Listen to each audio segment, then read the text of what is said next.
Exodus chapter 17. And all the congregation of the children of Israel journeyed from the wilderness of Sin after their journeys according to the commandment of the Lord, and pitched in Rephidim, and there was no water for the people to drink. Wherefore the people did chide with Moses, and said, Give us water that we may drink. And Moses said unto them, Why chide ye with me? Wherefore do ye tempt the Lord? And the people thirsted there for water, and the people murmured against Moses, and said, Wherefore is this that thou hast brought us up out of Egypt, to kill us and our children and our cattle with thirst? And Moses cried unto the Lord, saying, What shall I do unto this people? They be almost ready to stone me. And the Lord said unto Moses, Go on before the people, and take with thee of the elders of Israel, and thy rod wherewith thou smotest the river. Take in thine hand, and go. Behold, I will stand before thee there upon the rock in Horeb.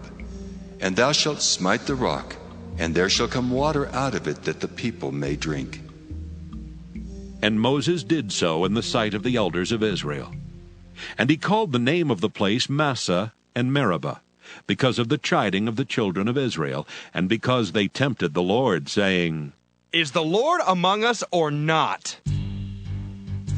Then came Amalek and fought with Israel in Rephidim. And Moses said unto Joshua, Choose us out men, and go out, fight with Amalek. Tomorrow I will stand on the top of the hill with the rod of God in mine hand. So Joshua did as Moses had said to him, and fought with Amalek. And Moses, Aaron, and Hur went up to the top of the hill. And it came to pass, when Moses held up his hand, that Israel prevailed, and when he let down his hand, Amalek prevailed. But Moses' hands were heavy, and they took a stone and put it under him, and he sat thereon. And Aaron and Hur stayed up his hands, the one on the one side and the other on the other side, and his hands were steady until the going down of the sun. And Joshua discomfited Amalek and his people with the edge of the sword. And the Lord said unto Moses, Write this for a memorial in a book, and rehearse it in the ears of Joshua. For I will utterly put out the remembrance of Amalek from under heaven. And Moses built an altar, and called the name of it Jehovah Nissi. For he said, Because the Lord hath sworn that the Lord will have war with Amalek from generation to generation. Psalm 55. To the chief musician on Neginoth, Maskil, a psalm of David. Give ear to my prayer, O God, and hide not thyself from my supplication. Attend unto me, and hear me. I mourn in my complaint, and make a noise, because of the voice of the enemy, because of the oppression of the wicked. For they cast iniquity upon me, and in wrath they hate me. My heart is sore pained within me, and the terrors of death are fallen upon me. Fearfulness and trembling are come upon me, and horror hath overwhelmed me. And I said, Oh, that I had wings like a dove, for then would I fly away and be at rest. Lo, then would I wander far off and remain in the wilderness. Selah. I would hasten my escape from the windy storm and tempest. Destroy, O Lord, and divide their tongues, for I have seen violence and strife in the city. Day and night they go about it upon the walls thereof. Mischief also, and sorrow are in the midst of it. Wickedness is in the midst thereof. Deceit and guile depart not from her streets. For it was not an enemy that reproached me, then I could have borne it.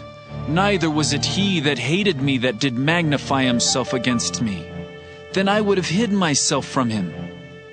But it was thou, a man mine equal, my guide, and mine acquaintance.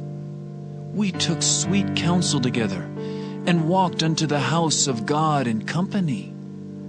Let death seize upon them, and let them go down quick into hell, for wickedness is in their dwellings and among them.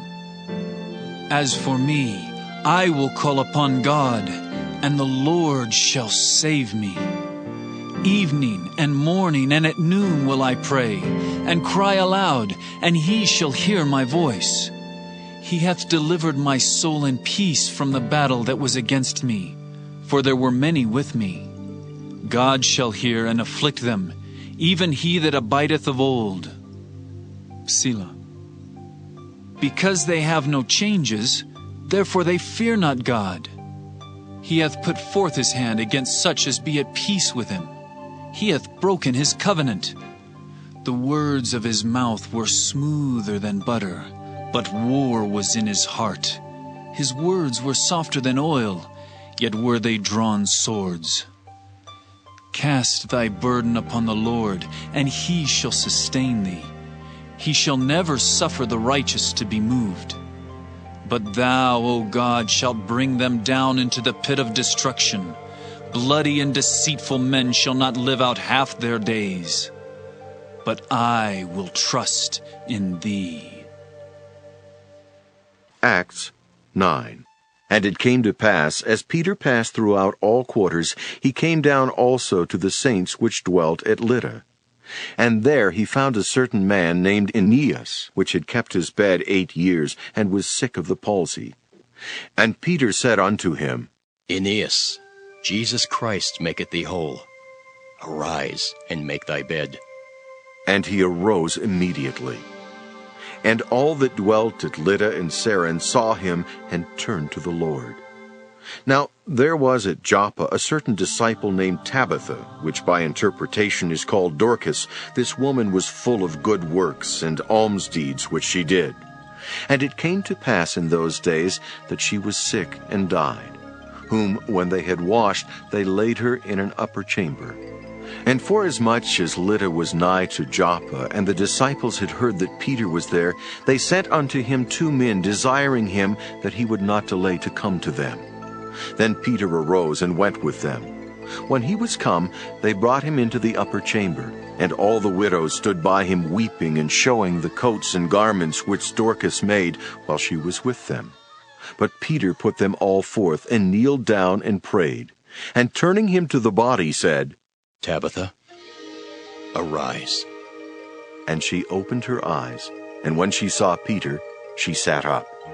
And he gave her his hand, and lifted her up, and when he had called the saints and widows, presented her alive. And it was known throughout all Joppa, and many believed in the Lord. And it came to pass that he tarried many days in Joppa with one Simon a tanner.